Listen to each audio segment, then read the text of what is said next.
Welcome to the Understanding Project Management Discussions podcast. I'm Dave Barrett. My guest today is Mo Oyadiran. Our topic is the project status report. During our discussion, Mo and I talk about the importance of the status reporting process. Not only that it reports on the progress of the project, but that it is also a key component of the project's communication and stakeholder planning.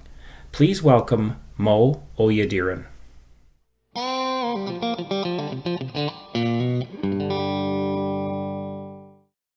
Hi, Mo. Thanks for coming on.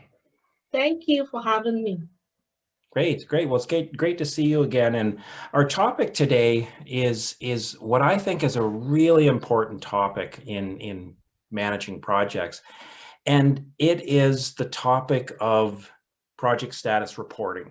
Like it's that key report or communication that's produced. And just to introduce the topic, one of the things I always tell my students sometime during my class is I say to them, okay, if you only remember one thing in my class, and I'm saying, by the way, don't just remember one thing, but if you do, remember status reporting and the whole process. It's super important to projects. So I'm excited to talk about this with you.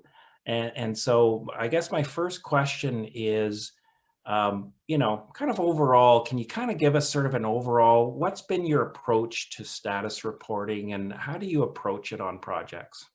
Okay, thank you again for having me, Dave.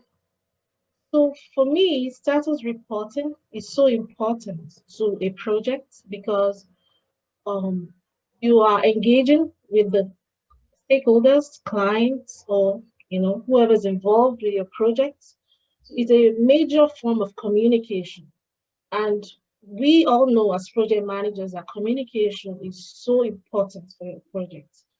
And status reporting will also help you in stakeholder engagement. So as a project manager, you really should let the people that are connected to your project, we call them stakeholders, to be aware of what is really happening. So instead of them checking in on you, instead of them asking questions, or instead of them having questions in their mind, you just have to have a report that answers all those questions, and knowing your stakeholders is very important, very, very fundamental. So knowing the audience, knowing that stakeholders are different, and some of them will need reports frequently, but some of them will only read your reports once in a while. So, but they all want to know, and knowing how to, approach every stakeholder and making sure they have the information they need when they need them is really what status reporting is all about. Right. So a couple of things I just want to comment on that you said that I agree with and find interesting is one is just that whole thing of one of the things that status reporting does is maintain that connection, that relationship. And that you mentioned communication, I think is so to the effect of communication is very important and the connection and it if you just leave it to, well, I'll let them know once in a while, as needed, it perhaps won't happen. You'll get busy and so on. So having that regular status report creates that ongoing dialogue, and I think is key. It does. And like I said earlier on, each stakeholder is so different, especially if you're working in an organization with several projects going on, like I did. There were so many projects going on. And sometimes the projects are interconnected with each other. Like you have a part to play in a project, another team with a sister company has a part to play. So you really do have to report because your project will be impacted by what another project, another team is doing. So you don't wait for them to find out what is happening. You don't wait for them to find out the issues you're having on your project. You have to put it out there. Right. It has to be consistent. Right. And I guess that's the other thing that I was picking up on, and a really important point is, don't take a strategy of, I'll just wait for them to ask me. I'm just going to be working away, and if you have any questions, just ask me. Well, that can do all kinds of negative things. Like stakeholders can become concerned, they'll become worried, they'll make assumptions that aren't true. They'll do all kinds of non-productive things. But instead, get your message out there. If you do a status report, you're saying you're what in you control of the yeah. of the conversation. Okay, you're the one actually controlling the narrative. Okay, it's Yes. your project after all. So you really want to try and paint the picture, whether it's good or bad. This is what is happening, and it's my project, and I'm really in charge. So you really have to put it out there. Another thing is that some stakeholders will only be concerned when there's an issue. It's not every stakeholder that will read your report. You should know that upfront.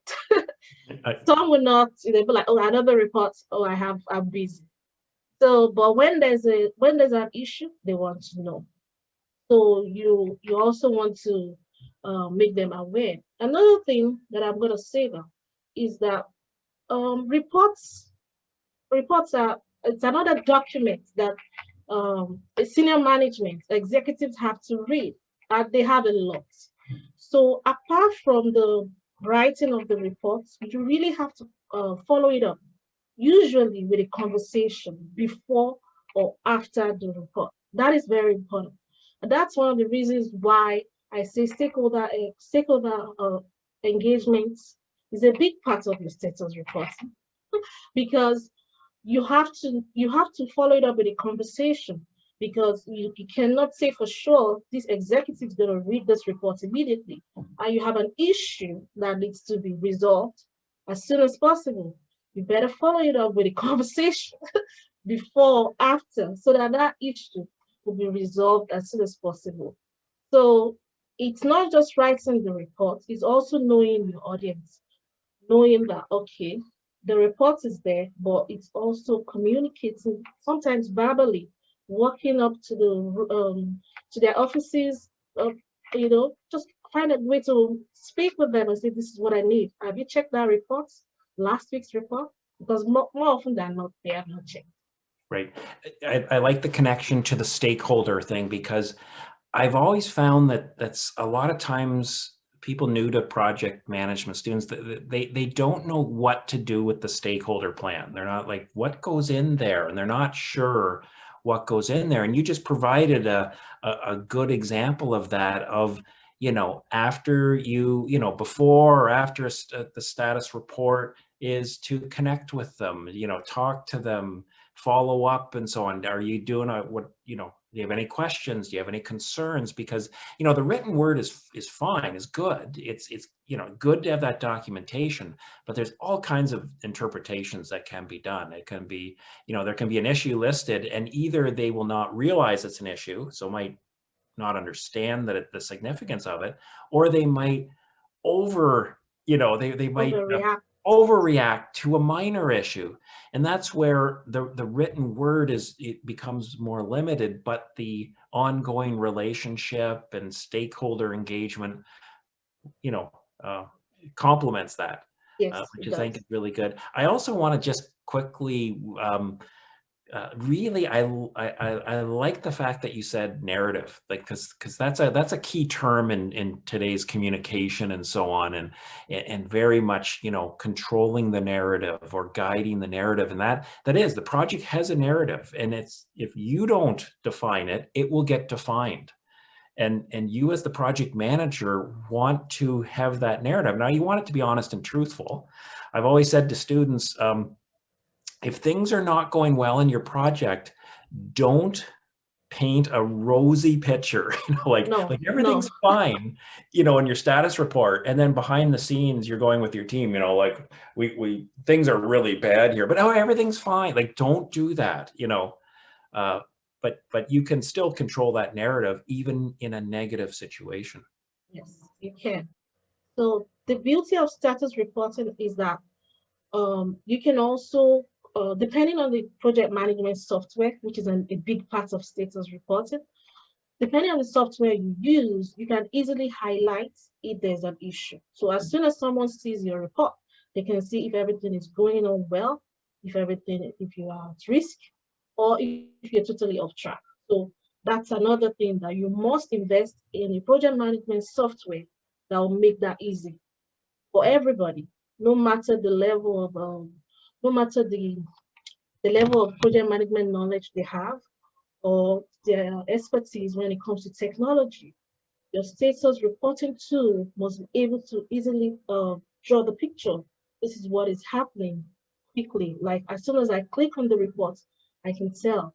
So if your project is at risk or is off track, so that means it's yellow or red. So, and you have educated your people that when you see a yellow, I need help. Or when it's red, there's fire on the mountain. So they can easily, when they see your report, then they can easily say, okay, if it's yellow, I need to read it, or this person needs help immediately. So that is also very important. Great. Okay, let me just ask you a bunch of these are just very detailed questions, but it's just from your experience. It's not a statistically researched thing and so on, but just from what you've seen, how often should you do a status report? Like what would you advise as a good frequency for doing it? Okay. Okay. So first of all, it depends on the project, and it also depends on your audience. So like your stakeholders, the people that actually need the report. So as a team, you should have some kind of status reporting done every week, because as a team, you want to know what is happening. The project manager can assign someone to write the report. Like my team, there's always someone that writes the report. And during our meeting, we discuss whatever is written in that report. And but as the PM, there are some people that want to know, especially senior management or executive, that want to know what is happening, and they expect that information from you directly. So, and that really depends on who that person is, how often that person will read the reports. Right. So, what would be good for a senior manager A or executive A might not necessarily be good for the next person. So, that is why you really have to know the people that will read your report, your audience. And then once you know that, then you know, okay, for this person, I'll have to give them the report every month. And for the other person, it will need the weekly report. So I had someone that uh, um, there was a major stakeholder for my project, and every week he needed a report, and it was very detailed. He wanted to know everything that was going on in the project and all of that. And the other um, major stakeholder, who is even more influential, didn't want a weekly report, just a monthly report in a particular PM software that we had, and he will pull it out when he needs it. But anytime it goes to that software, it wants particular information. So you have to make sure that your team members are updating that one software. We had so many that we were using, but that one software is all he was interested in. You want to make sure everything he needs will be there anytime he goes. You don't know when he's going to check it, but he's going to check it probably once a month. And he will only use that software. It wouldn't, whatever you guys are using, it wouldn't use. So you really have to know your audience and know what they want. But as a team, I would say you should have some reports, some status reporting done every week. Yeah, no, that's good, and you know, I certainly agree on two 2 points. One is sorry, it depends, you know, on the project and so on. You know, larger, you know, the size of the project, the complexity, the variation that'll cause, and so on. But I think the know your audience, talk to them, find out what they want. You know, if they're only going to if they're not going to read it every week, then that would perhaps guide you away from that. But it's certainly a conversation that you want to have. So again, getting close to your stakeholder is good. The other thing, though, is that I think you've touched upon that there's different, and you've said it a few times, there's different audiences. There's your project team, the team, and then there is the executives, the project sponsor, clients, and so on, which is another group, and they would have differing needs. And and I just want to, key in on the project team, because sometimes this gets overlooked, that we think it's just for it's just for the customer or client or sponsor or executive, and not for the team. And the team is a key stakeholder in this. You've said weekly, and I absolutely agree.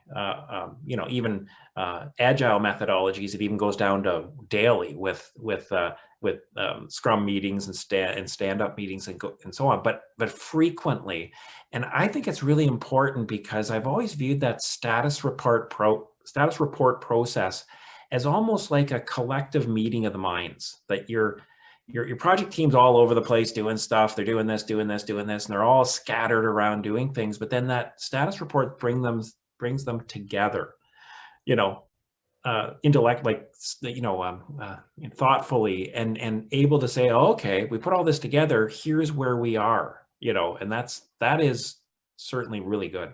Very good, very important point.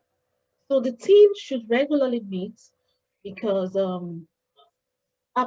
apart from what you observe, if you are co-located, if you're fortunate to be co-located, apart from what you observe, there's some things that they can tell you during those meetings that will just generally take you, that you never saw, a different perspective totally, or a meeting with the clients, especially if you're a project manager that don't really visit client sites too often.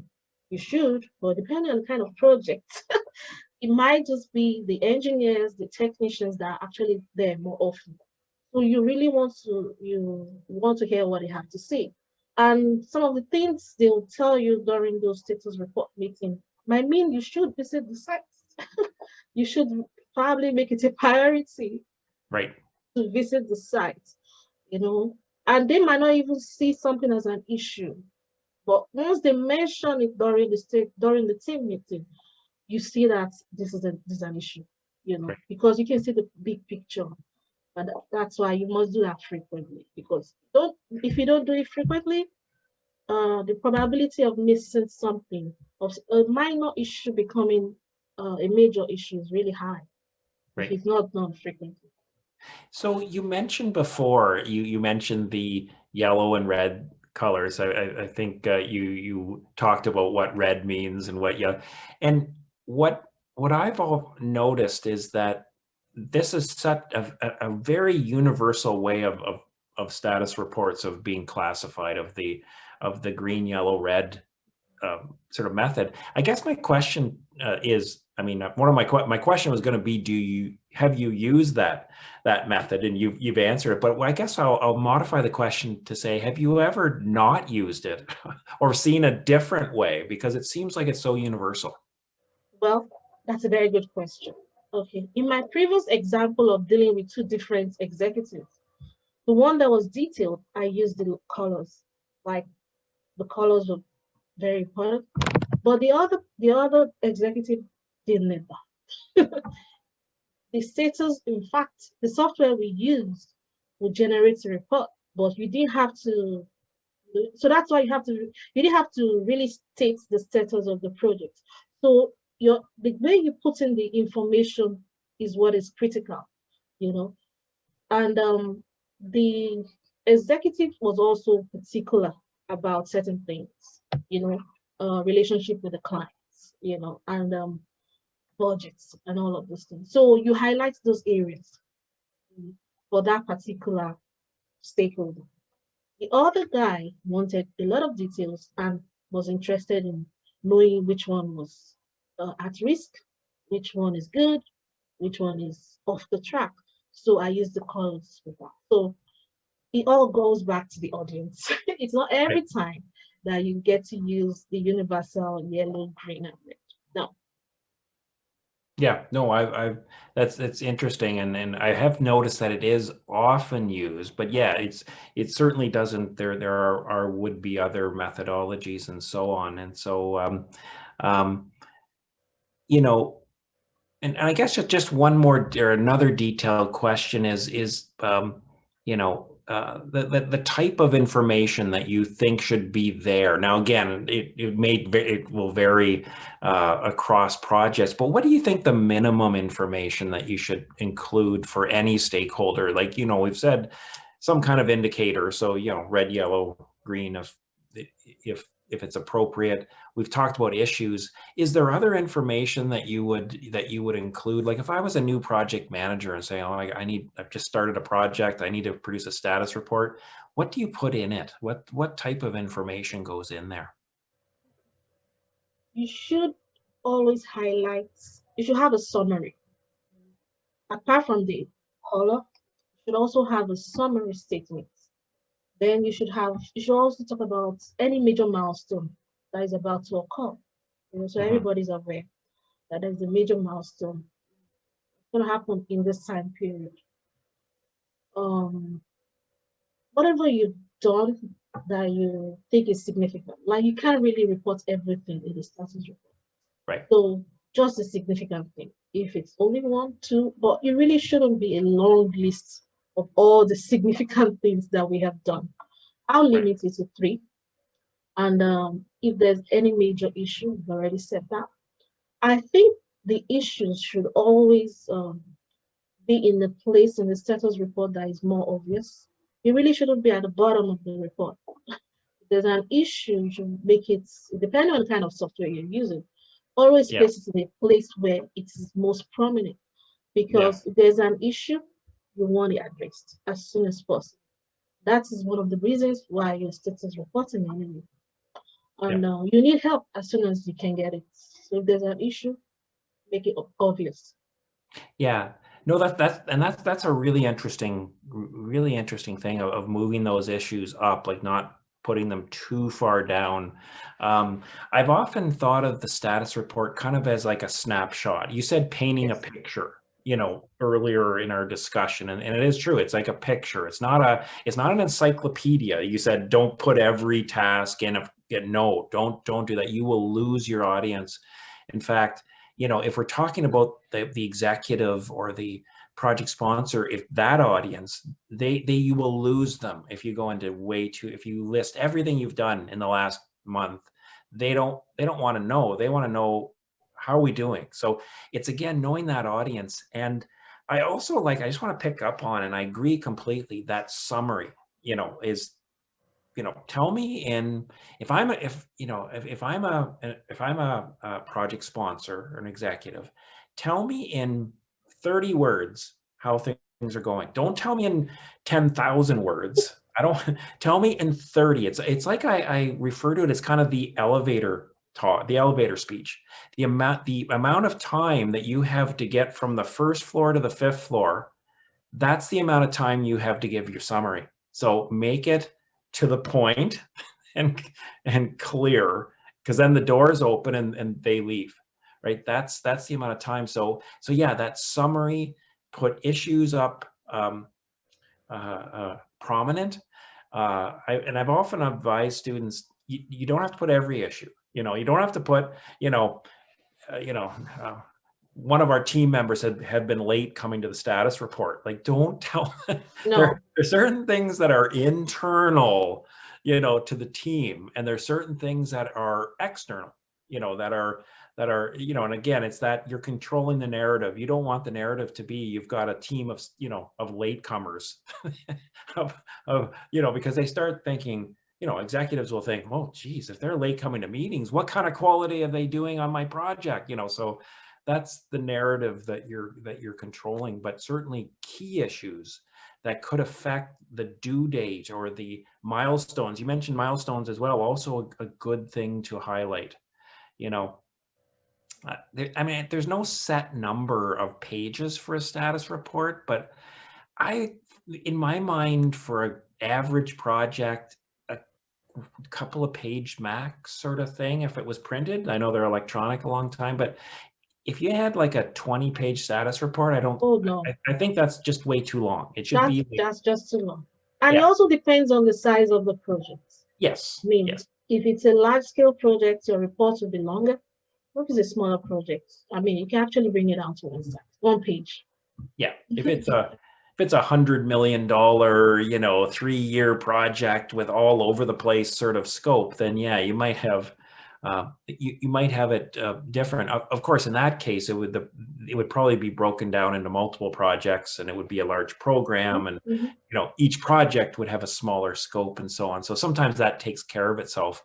But yeah, there's again, I don't like getting into too many like absolutes that it must be weekly and it must have 2 pages and all that. But it's just sort of for those new, it's nice to have these sort of guidelines to kind of know, okay, it's not a gigantic report. It's at a summary level, it's should be frequent. You should talk to so these are the types of things that are very useful. But I go back to, my message to those new of just don't, of all the processes of project management, don't forget about this one. Like, No, there's no. some that are optional. There's some Mm-hmm. that, but I almost think like status report is the one process that you should not eliminate No, in no. any project, of any significant size. Like if it's a trivial project, of course, but if it's trivial, you probably wouldn't be using formal project management anyway. So any project that is of any significance should have this. So for sure. Right. Um, Right. Yeah, anyways, yeah, go okay, ahead. go ahead. I wanted to add something to what you said earlier on about the details, the level of details in a status report. So the audience is like I'm like a broken record now, saying the audience again, That's okay. because the audience will also the kind of report you're writing. We have different kinds of status reports. So the one you're going to write for your team and for your team discussions will need more details. So you cannot just say every status report should not have details. No, because you have more to say to the team and you need more details. So when you're writing the status report for the team, for the project team, it can be a little bit more detailed. Yeah. When you're writing to an executive, no, they don't have time. They just want to know the most important things. So you want to keep that concise. So Exactly. there are different kinds of status report. Not one generic template. And I know students like templates. They're always asking me, just give me the template. I'm like, okay, every project is different. Yes. And so there are different kinds of status. And I can't agree with you more. And in my text, even though I have templates because it's a useful teaching mechanism, Yes. there is a part which I hope people read, which is to say exactly what you said, which is this is just an example. It's not to imply that every project and every company should use this exact format. It's just a base to kind of go, oh, okay, well, should I have more detail or less detail than this template? Is there additional sections? Would my client want more information and add it? So it's never the whole concept of a one size fits all, is absolutely is against, Yes. good project management. Yes. It Bad should practice. exactly bad practice. So, anyways, this has been a great conversation, Mo. I've really appreciated your perspective on this, your ideas and so on. So it's been great talking with you on this. Thanks very much for coming on. Thanks for having me, Dave. Thank you.